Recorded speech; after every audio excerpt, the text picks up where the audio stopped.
Hello, hello, and welcome back to K and K Real Talk. Both of your lady hosts are here. I am Kenny King here with a fantastic Kristen McCrovey. Hi, Kristen. How are you today? I'm good, thank you. How are you?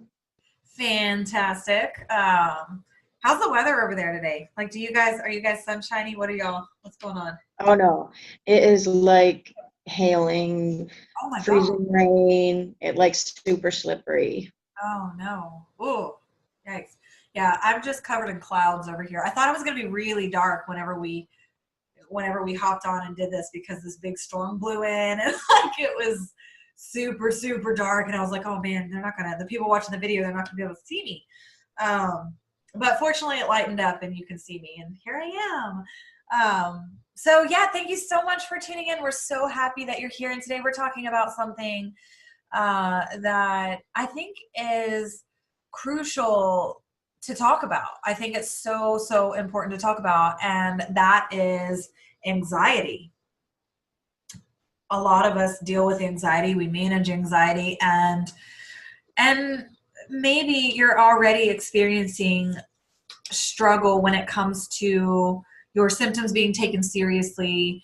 And when you compound that with depression, with anxiety, with chronic fatigue, with any of these other, symptoms, it gets to be exhausting. So we want to talk about anxiety. We want to talk about what we get to do in order to better manage it. And Kristen and I, this is a subject that is very personal to both of us because we both experience anxiety. So first, before we dive in, I just want to share that, okay, well, what is it? Like, what is anxiety? And I want to make sure to define this a little bit, just in case if you're a supporter and you don't necessarily have anxiety, but you love somebody who does have anxiety, we want to make sure that we clue you in versus just sharing our personal experiences and opinions. So when you think of anxiety prior to an actual diagnosis, a lot of times you associate this, like if I were to pull up, like actually I did pull up the dictionary definition, like what does Webster say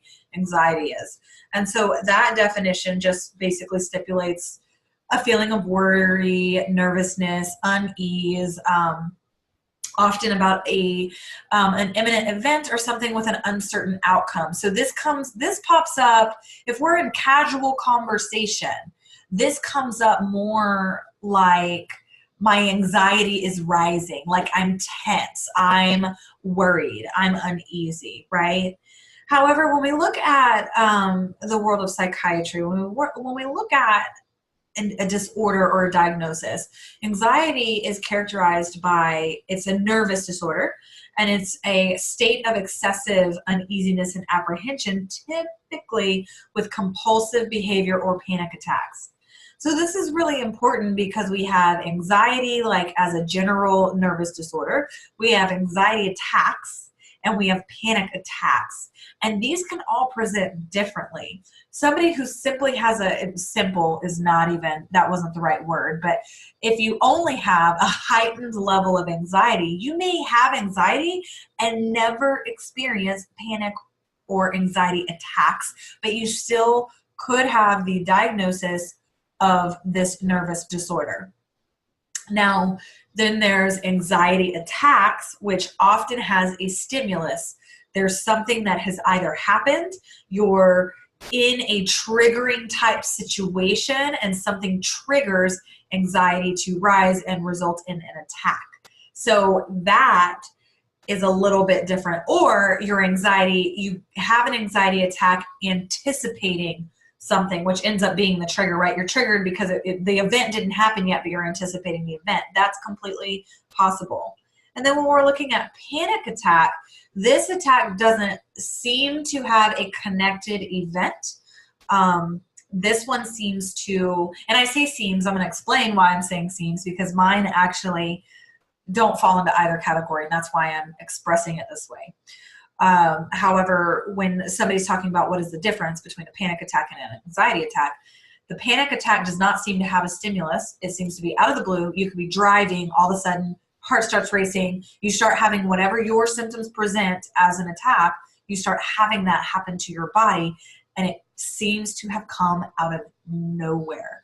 And these present in so many different ways.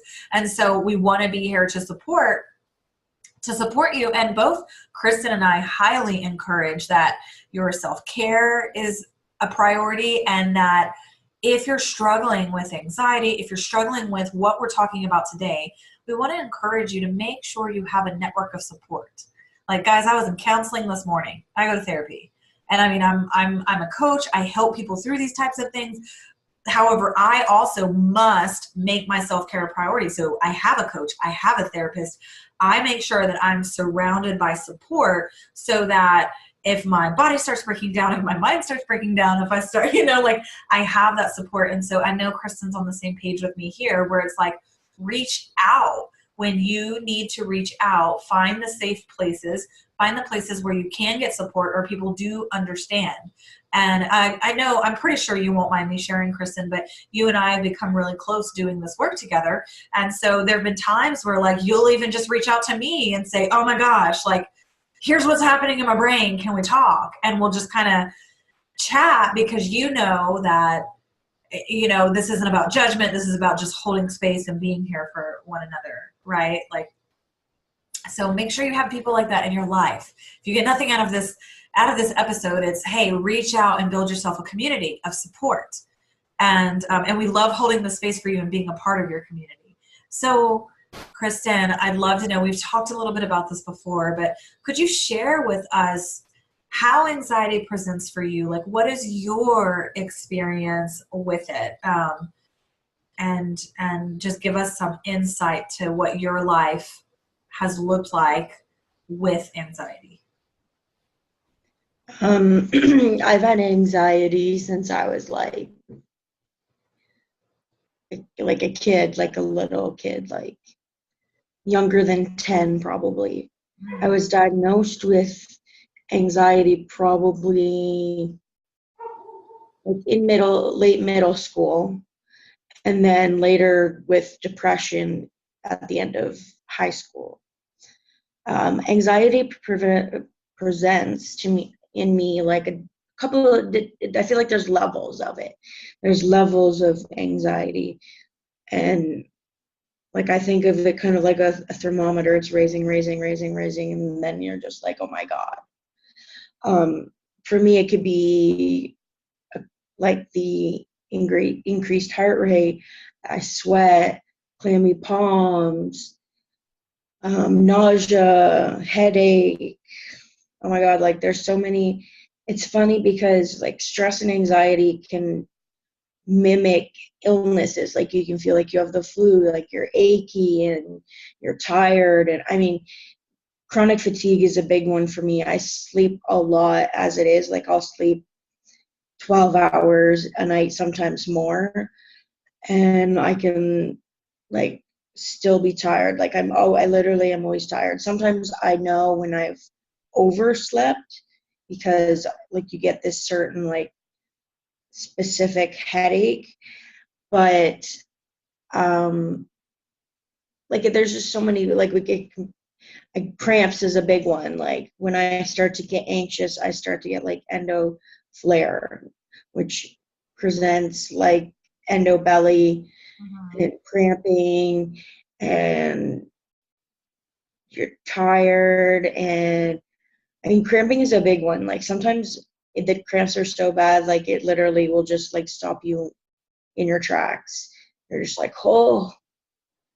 And I think a lot of people have that, where they start to get stressed and they get the endo belly and then cramping, and like it's really shitty because one feeds off the other. You get like an anxiety flare and then you get an endo flare, you get an endo flare and then you get an anxiety flare. Like it's really it's a roller coaster. Yeah, and that, what you were saying about, like your heart rate goes up, and then so it sounded like I said goats, but you know what I mean? Your heart rate goes up, the sweating, nauseous, and all of that. And so I think it's important to note that, okay, so psychologically, we know sort of what's happening. However, there's a body response, and the body is responding to tension. And it's like your central nervous system gets activated. So we have a couple of branches. We've got the parasympathetic and the sympathetic. And the sympathetic is like that fight, flight, or freeze response. And so what tends to happen is when we're in, especially an attack, but even just heightened anxiety at a physiological level, our central nervous system gets overstimulated. And it's like trying to warn you, almost like it's throwing up all these red flags saying, we're in danger. We're in mortal danger, and you got to do something about this. Is a little kind of, it's a little bit how it works. And so, and we'll talk about like things that we can do so that we can calm the nervous system, so that we can like interrupt that cycle to let the body know, like, hey, actually, I'm not in mortal danger. So you can calm down. Because really that overstimulation and response is an attempt to save your life. Like it's an attempt to serve you. It's trying to say, you need to pay attention here. There's something going on, right? And the stimulus can happen from so many different areas. This can be physical, this can be psychological, this can be even emotional. I mean, there's so many factors here. And obviously we're not going to unravel all of the factors of anxiety in this one conversation.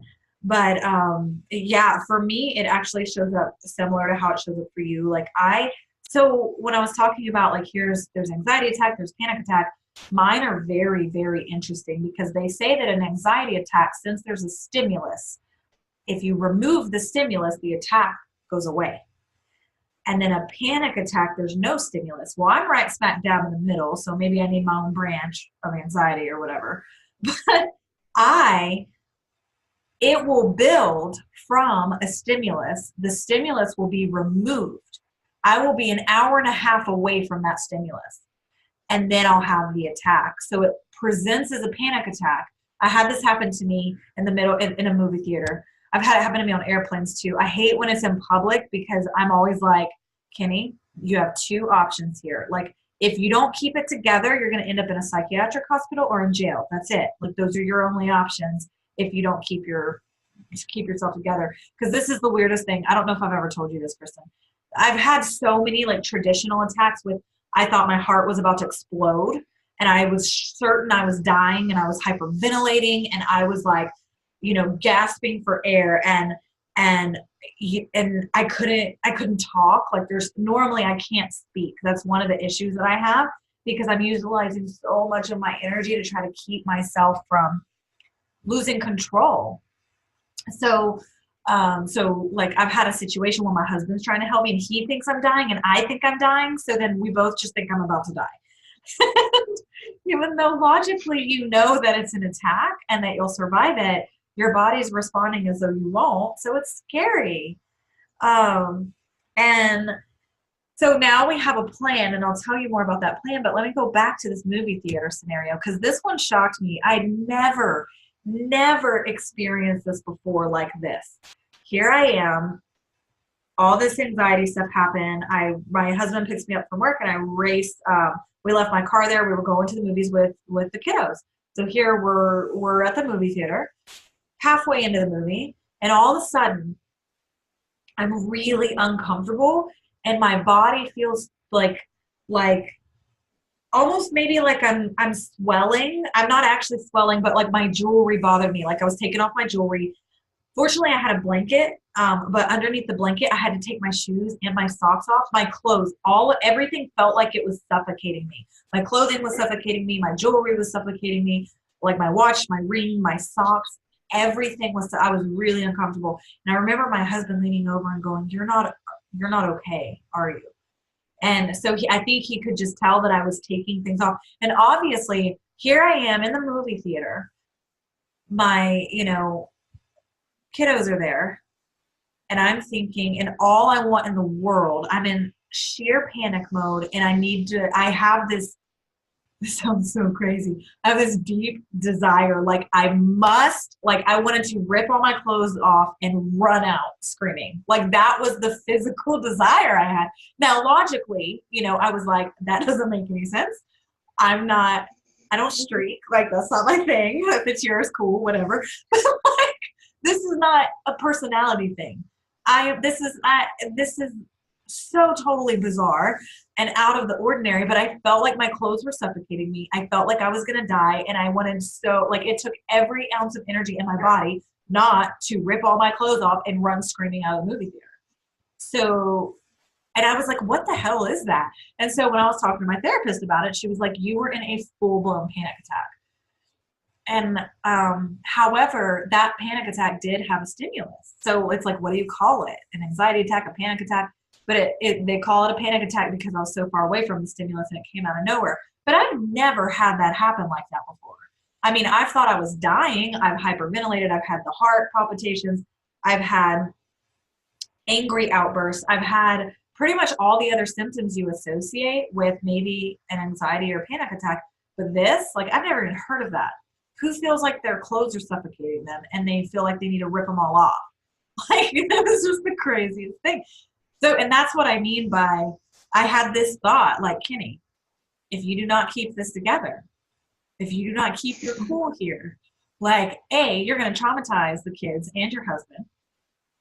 You're going to be in jail or in a hospital, like a psychiatric hospital, and I don't know if there's any coming back from it. So my purpose for this message and for sharing this is, if you're listening, your anxiety may not present like the traditional version of anxiety. You may have emotional outbursts, anger outbursts. And by the way, I'm not saying, hey, here's an excuse, call your anger or anxiety, and now here you go, you get to be a jerk to everybody for the rest of your life. I'm not saying that.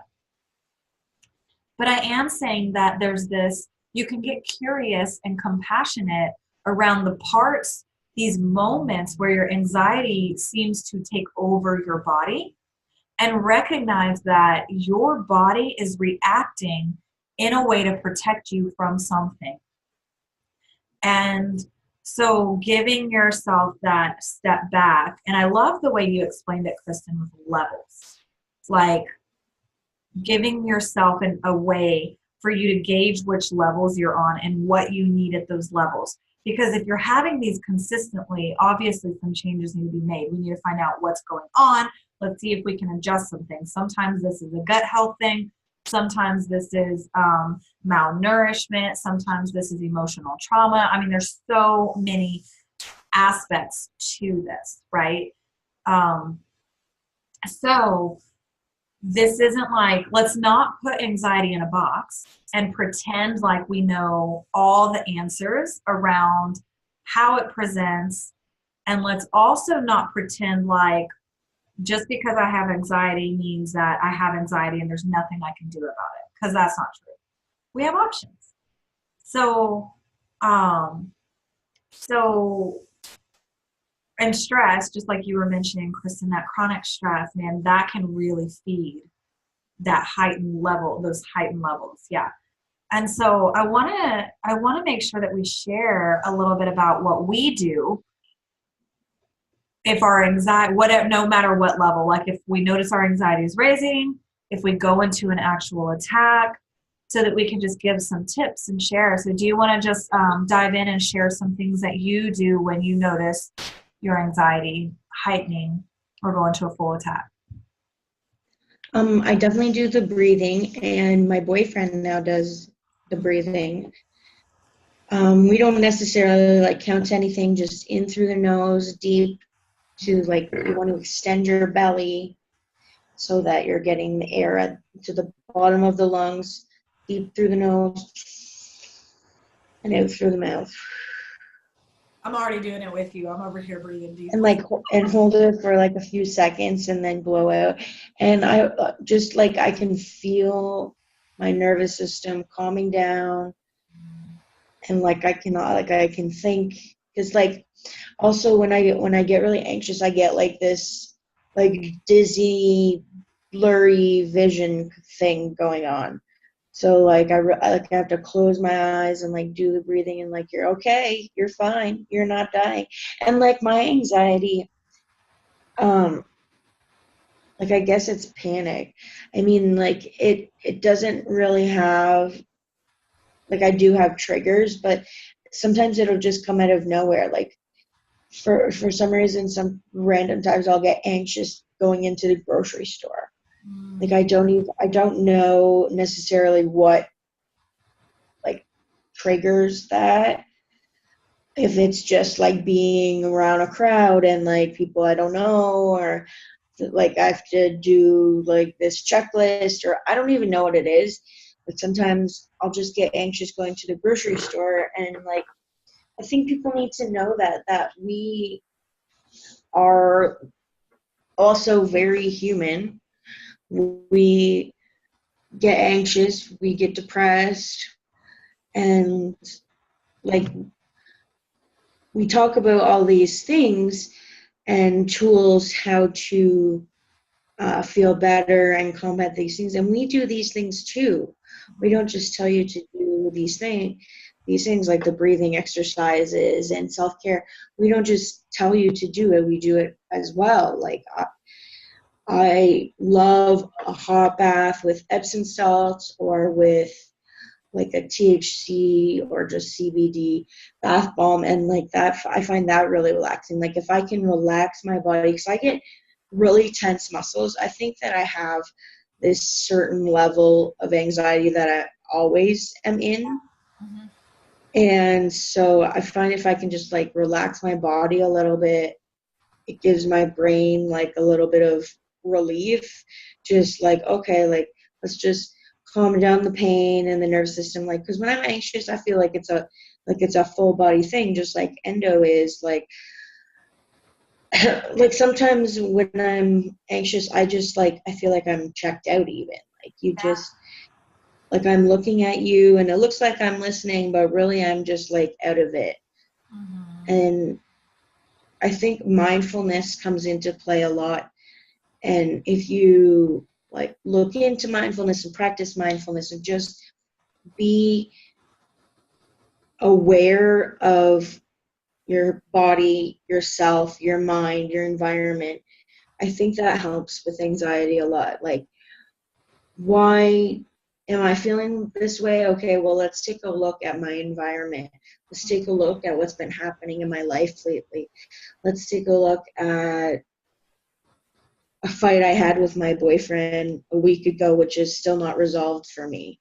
Like, things like that. Like, you need to be aware of yourself. And it's and you're probably like, oh, I am aware of myself, I know what I do, like, and it's a process to be aware of yourself, why you do what you do in certain situations, and what causes anxiety, and why maybe you have anxiety like a certain time of the month. Maybe your cycle is causing you anxiety and you're having that like a panic attack, or just like a flare and anxiety flare at the same time every month. Like there's no real science to it. It's trial and error, and we give you these tips to try. And if they don't work for you, that's okay. Try something else that we suggest, or even come back at a later date and try, say, the breathing again. And maybe then, when you're in a different state of mind, it will work for you. So there are tons of tips. So like self-care is very important, I think, for um, working with your anxiety. Like just something calming, like painting your nails or going to get your nails done, or just laying on your bed with some candles going and listening to an audiobook. There's so many things that you can do to calm yourself down, but first you need to be aware of why it's happening. Yeah, I agree. And you know, one of the funniest things, I'm sorry, I'm looking because my little cat is just trotting. Like he started just trotting down the road and a car was coming. So that's why I was like, let me make sure he's okay out there. Oh, He's okay. He knows what to do around cars, but it just makes me nervous because I'm a crazy cat lady. So, you brought up something so fantastic that I think is crucial to like pinpoint, and that was, why am I feeling this way? Like getting used to that. And you're so right. So many people have no idea because we're functioning on automatic. So we have these automatic responses to certain stimulus or stimuli or triggers, and we don't even know we're being triggered or what triggered us. We have, because we're so separate. And so I think the first question, not only is it why am I feeling this way, it's what am I feeling? Because a lot of times we don't even know what we're feeling. I've done so much work in this. Like the first time I had my counselor say, "What do you need?" Like when she said that to me, I was like, "What do you mean? What do I need? Like, what are you talking about? What do I need? Like, what kind of question is that?" And well, first of all, it's a very normal question, apparently, but at the time I didn't know that. So she was like, I was like, how am I supposed to know what I like? Isn't that what I pay you for? I don't know. And I had a similar experience the first time I had a coach. And I had a coach ask me, "What do you want?" And I was like, "What the hell are you asking me that question? Like, how am I supposed to know what I want, what I need?" Like half the time, like I kid you not, guys, this is a tiny bit embarrassing to share because I was an adult when this happened. How old am I right now? I'm 32 right now. I've been working with my therapist for about 2.5 years. Um, Almost, it'll be 3 years this summer. So we'll say 2.5 years now. I've been working with her. And so at least this was probably 2 years ago when this happened. So I was maybe 30. So here I am, 30 years old in therapy.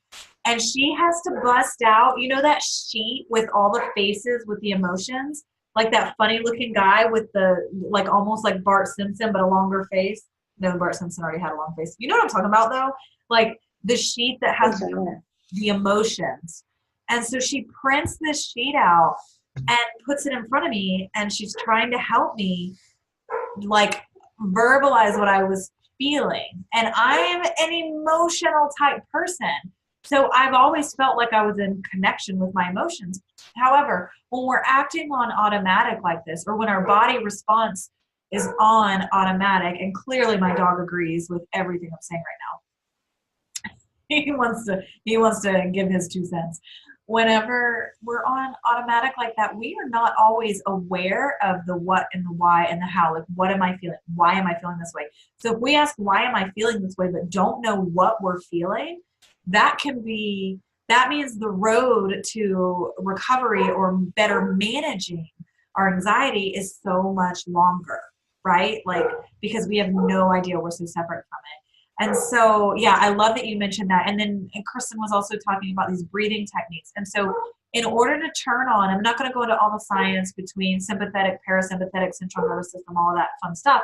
But here's the only thing you need to know, which is one of my favorite hacks to teach people. In order to turn on your parasympathetic system, which is basically your rest and digest, this is the safety response system. This is the system that says, I'm safe, I'm good. We can short circuit that and turn it on, and it takes about 2 minutes of deep breathing. So you can do exactly what Kristen was saying, those deep belly breaths. Try to do at least 10 in a row or 2 full minutes. And then there's breathing exercises where you do like a 5-5-7 breath or a 4-7-8 breath, where you basically inhale for 5, hold your breath for 5, exhale for 7, or inhale for 4, hold your breath for 7, exhale for 8. And you just do it based on the comfort of your own counting. And you try to do that about 10 times or for about 2 minutes. It only takes 2 minutes to turn on that parasympathetic system. Now, when you're in the throes of a panic or anxiety attack, that doesn't mean it's going to work as quickly as you would like for it to. And it's hard to get that deep breathing because you're already breathing shallow. Your body's in a panic mode. Be patient with yourself. See if you can just breathe deeply over a course of time.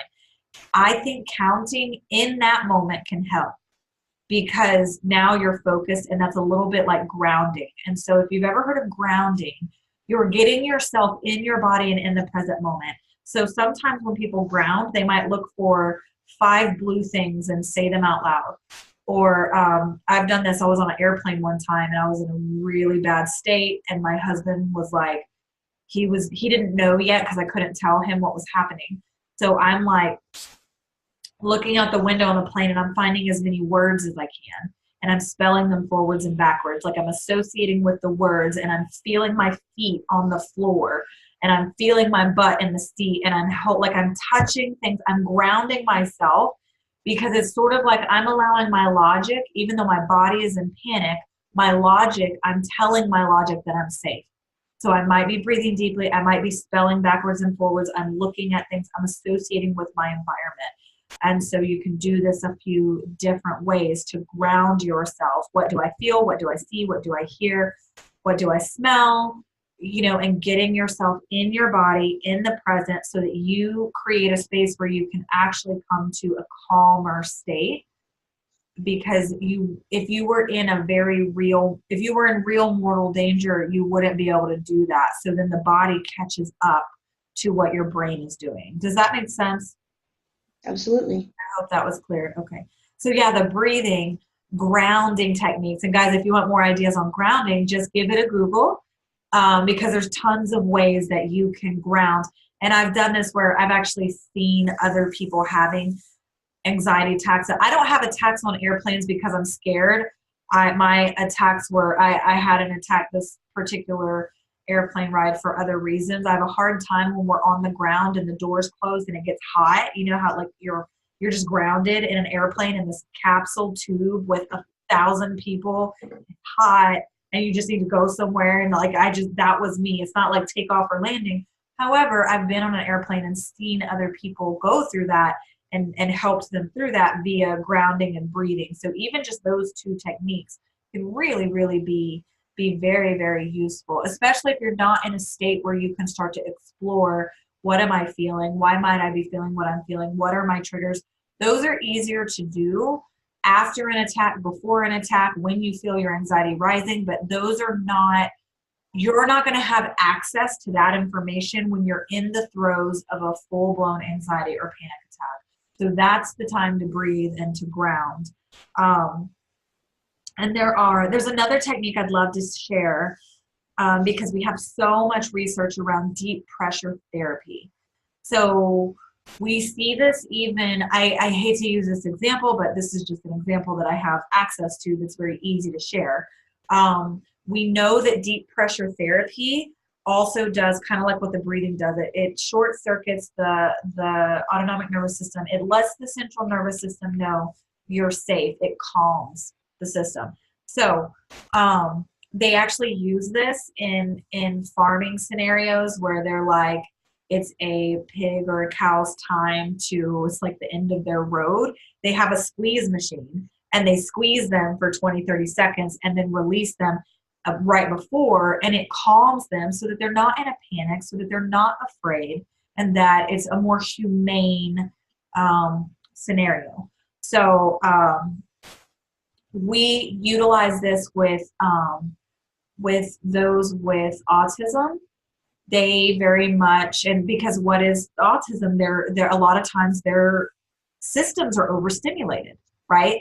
So we have weighted blankets. That's something that's really common. Kristen was just talking about, you did a review on a weighted blanket, right? Or no, a weighted, what was it? A lap. What did you just do that review on?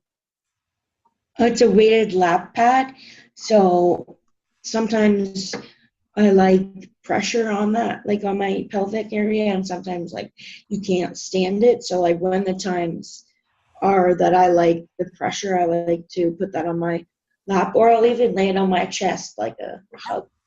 So I did a review for that, and I love it. Yeah, that's awesome. And so we have weighted blankets. They have, and guys, this research is out there. Like they have thunder shirts for dogs for thunder and fireworks and stuff. By the way, my dog did not take to that. She's still traumatized from the New Year fireworks. But they have those things. They have deep pressure therapy. So here's one of the ways that you can do this. I recommend you communicating very clearly a plan with your partner before you do this. However, when I had the really bad attack that I was talking about earlier, not at the movie theater, but I had one when I was in bed. My husband and I were laying in bed. And I had this attack. And this was the one where he thought I was dying and I thought I was dying. And he didn't know what else to do. And like I was telling you before, I don't have access to my words. So I had a hard time trying to tell him what I needed, but there was finally a point where I said, I need you to squeeze me, like a hard hug. And I probably used fewer words, but he did that. However, now we have a plan for this. So what you want to do is you want as much of their body covering your body. This sometimes works better if the person will give you a squeeze hug from behind. So if they kind of bear hug you from behind or from the side, but the idea is to have as much of their body against yours, and they wrap you in a tight hug. Now, I just need to tell you this, and you need to tell the person that you're in partnership, if there's somebody that you're living with, that you have this conversation, this needs to be discussed. The first time this happens, or at the very beginning of a squeeze like that, you might, they're delivering a package at my house, so the dogs are, they're not having it. They're going to scare the mailman away. They squeeze you hard. Like, it doesn't work if it's not a firm squeeze. So, and it needs to be a lot of time. Sometimes it needs to be 20, 30 seconds or even longer, depending on you. You're different. So you need a plan. Sometimes people can do this face to face. That's not me. I can't. I'll go into a worse panic, because when it first happens, I feel, what do you call it? Like, when I feel restrained, I want to panic more.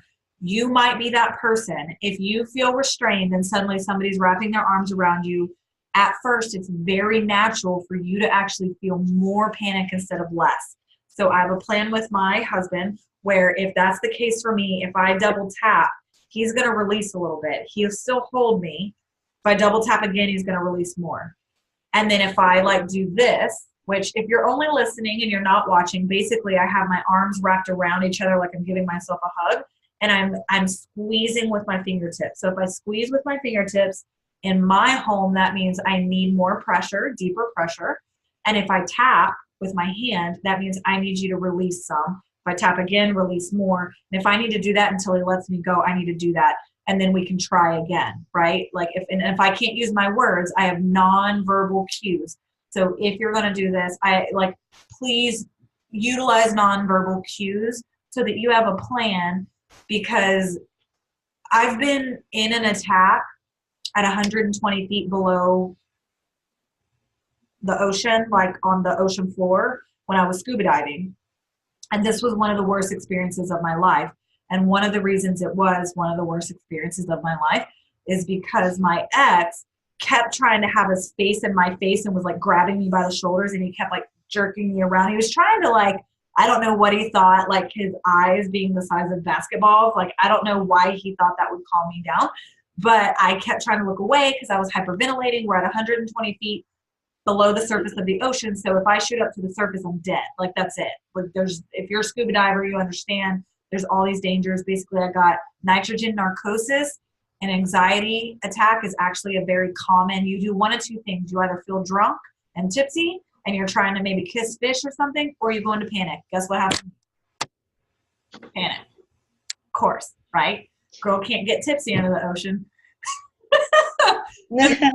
This was bad. It was really, really bad. I'll have to tell that story another time because it was interesting. So I ended up with a little bit of what we call as scuba divers, the bends, or getting bent, which is those nitrogen bubbles that build up in your system. If you don't ascend slow enough, they'll pop inside your body, almost like when you're opening a Coke bottle. That's not a good thing. Hurts a lot, and it takes weeks and weeks and weeks for you to recover. And again, if you're not careful, you could die. So I obviously didn't, but it still hurt like the dickens. So, but yeah, so yeah, you don't want to have an anxiety attack at 120 feet below the surface of the ocean. That's not cool. It's not cool. So you need to know those things about yourself. If you're face to face with somebody and they try to come bear hug you because you said deep pressure therapy, trying to give you a warning on the front. And foam rollers are fantastic for this. If you foam roll, if you have a firm foam roller, and I roll on a foam roller sometimes, and that gets deep into the tissue, into my muscles. It's like, think about when you get a massage, right? They release the calming chemicals that we have. And when they get the deeper into that tissue, like there's this experience sometimes of euphoria, your body calms, your system calms. So this is where some of this, science comes in. So you can do things like, it's just, you're not normal if you're in the middle of an anxiety attack. You're not going to like call your massage therapist and book a massage likely. But if you have a foam roller on hand, which you can get pretty much at any store, it's just a cylinder made of foam. And a lot of us in the, in fitness or health and wellness, we use them just like to soften the muscular tissue, work out the kinks, work out the knots. So using those on a regular basis for me is fantastic, but even it's another form of deep pressure therapy. So there's another way to do that. So yeah, I think those are really important. We've got breathing, we've got grounding techniques, we've got the squeeze or deep pressure, and just remembering that if you're trying some of these techniques, communicating, especially if you're doing the squeeze stuff. So that's just important. But yeah, anything you want to add, Kristen? It's not going to be forever, like anxiety, panic attacks. There's an end to them. Yeah. And for anxiety in general, there are things that you can do to lessen the anxiety. I don't really know if we ever get rid of anxiety when we have an anxiety disorder, but there are ways to treat it. Like endo, there's no cure, but there are ways to treat it. Like you could talk to your doctor about medication, or maybe it's to do with your diet, or maybe you need more exercise so you're getting those happy chemicals releasing from your brain, or maybe there are so many things that can contribute to the worsening of your anxiety. So I think it's really important to experiment with different things, and not just once, because sometimes you can do something in a certain mode or a certain state of mind, and you think it's not for you, but maybe down the road it may be helpful. Like cognitive behavioral therapy and therapy in general, or like changing diet and things like that. I didn't believe in myself. Like I'm like, it's just hooey. They're just a quack. But really, it helps. It helps to talk to someone who is a third party who's not involved in your relationships. It's helpful to know that you're not alone. You're never alone in your journeys. I know that we often feel lonely and alone with endo and with anxiety, but we're not alone. There are tons of other people who have endo, tons of other people who have anxiety. We just need to connect with each other. I personally think that there's like nothing better than talking to someone about something that they truly understand because they're going through it themselves. And that's why we made our private groups, is so that women and anyone can interact with each other and get support or learn how to support a loved one and things like that. You really need to make sure that you have a great support system. And it doesn't matter who it is, the person you confide in, if it's a professional like a therapist or psychiatrist, if it's your dad, your mom, your sister, your spouse. I mean, a lot of people don't want to like talk about everything with their spouse. I mean, sometimes there's things that are too personal at the time, or maybe are too personal in general, that you don't want to share with someone close to you, but you feel like the need to talk about it.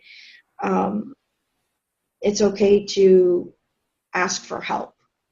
It's okay to confide in others. It's okay to say, I'm not okay. Yeah, and I just want to sort of echo this aspect of there's a lot you can do, and what we talked about were techniques to sort of manage, because when you're in the midst of it, that's what you need. However, when we're talking overall management and reducing the reoccurrence and having a healthier, happier life, there are so many choices. Like when I go back into that mode, when I am prone to attacks, something is not like I'm either not moving my body on a consistent basis. So I have this excess energy where I'm not getting this release. So my system gets overstimulated because I'm not processing and mitigating my stress and my like that chronic low level anxiety that's just sort of living, right? So I'm not moving my body, or I'm not eating nourishing healing foods consistently, or I'm not taking care of my gut health and handling that. There's something generally underneath the surface, that needs of mine that aren't being met. And then I start to become symptomatic. So for me, I take a step back and I go, and this works the same for me with depression too. I take a step back and go, what areas am I not taking care of for myself? Am I eating in a way that helps my body thrive?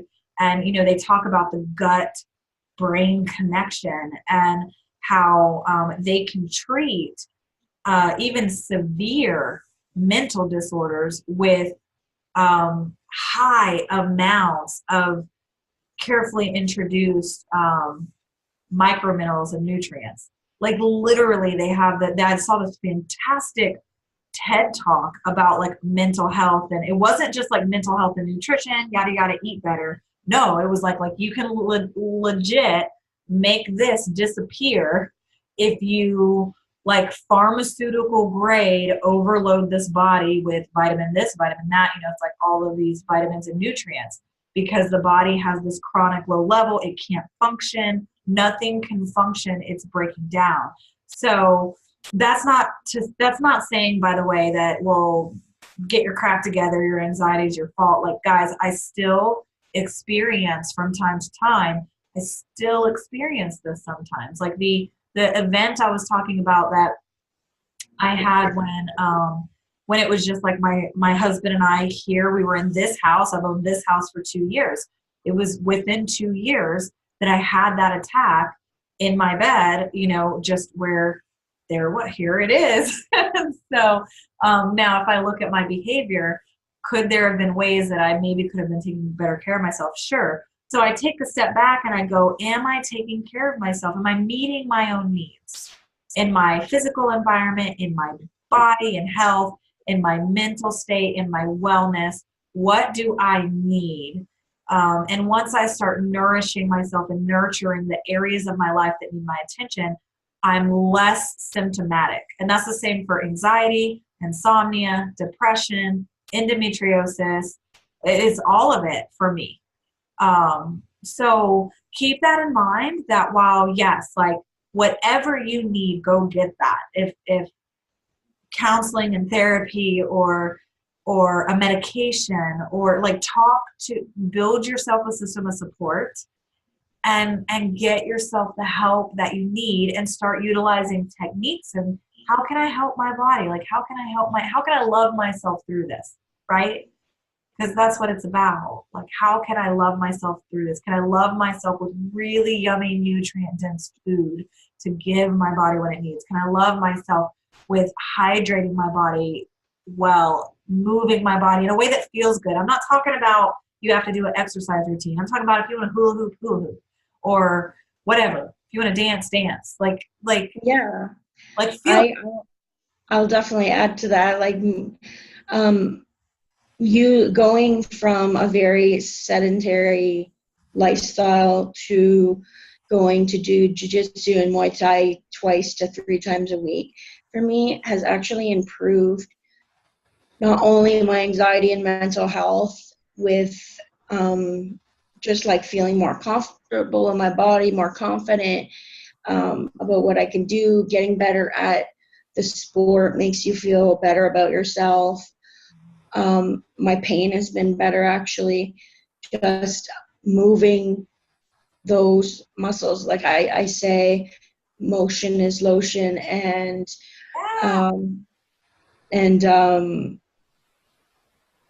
a body in motion stays in motion. But I wasn't really doing it. Like, I go for walks with my dog and things like that, but really I'm on the computer doing things for Endo and Me, and now it's a lot of sitting now that I'm actually going somewhere, and it's social because I meet other women who are doing it too. Mm-hmm. So just going somewhere and doing something and participating has helped a lot. Yeah, I love that. I love that. And the cool thing is, what I love the most about what you're doing and how you're such a wonderful example of this is you're not overextending yourself and you're not doing anything you don't enjoy. Like you tried something, you Mm-hmm. really enjoy it, you do it 2, maybe 3 times a week, and you're enjoying it and letting that be plenty, right? Like it's not about trying to go change your whole life around overnight. It's just about what are some things I can add in that I might really love and enjoy and bring more connection and joy into my life. And so I get to move my body and it feels good. I love that so much. So, so much. Yeah. Thank you for sharing.